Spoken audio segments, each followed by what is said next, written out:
Garages, for your car, or extra storage space for all that junk you've collected and that you just can't let go of. So let me ask you, do you know what size garage you need? And to help answer that question, I have Chris McDonald from Garages on the phone with us today. Chris, how you doing today? I'm doing great, Ken. How are you doing? Good, awesome. Glad you could be here with us. So Chris, I have some questions that I come through every day and I thought you could help answer. Sure. Okay, so let's go ahead and just get started. What kind of garages do you carry? Well, that's a good question. We have all different sizes and all different kinds. It's really up to the customer. We do everything starting from a little 12 by 12 to something bigger, as big as a triple wide that's enclosed on all sides. Basically, the way we define a garage is anything that has four walls and some roll-up doors, and that's where you park your vehicles, your ATVs, your RVs, your utility trailers, anything of that sort. There's three different roof types. You've got your regular style, which has a more rounded look to it. The eave actually kind of rolls over the top of the leg about 6 or 8 inches. Then we have the boxed eave, which is a style where it's looks more like a house. It's got an overhang on it about 6 inches on each side. And then you have our vertical roof, which is the exact same profile as the boxed eave, but the difference is that the panels run from the peak to the eave, so they're running vertically.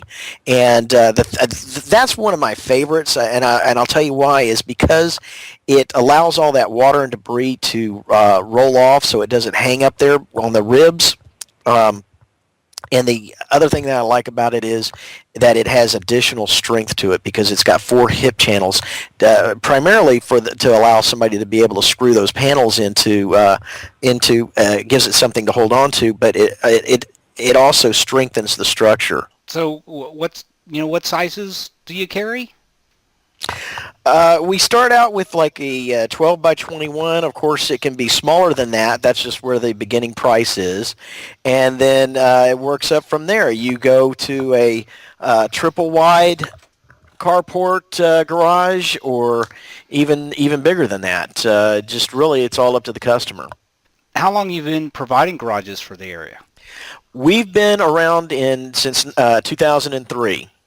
Okay, so You've done this for quite a long time. Obviously you know what you're doing. Yeah, it's been a while. It's been an educational journey, and the one thing that I pride myself on and our people on is that we do educate ourselves so that we're able to educate the customer.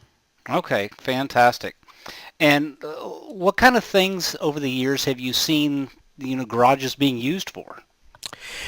Just about everything. Of course, as a garage for your car.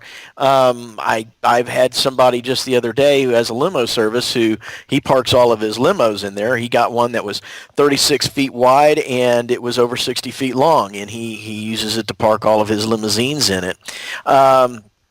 You can park just about anything, as I mentioned earlier: ATVs, utility vehicles. Guys have used them as a place to work on their vehicles, as a workshop for their hobbies, just about anything. Okay, almost like a man cave. Exactly. Okay, so if that's the case, do you actually need to have roll-up doors, or could it be just almost like a shop?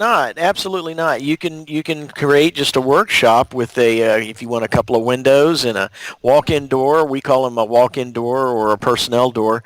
They're 36 inches wide by 80 inches high, and then our windows are 30 by 30, and you just place them wherever you want. You don't even have to make that decision until they get out there to install.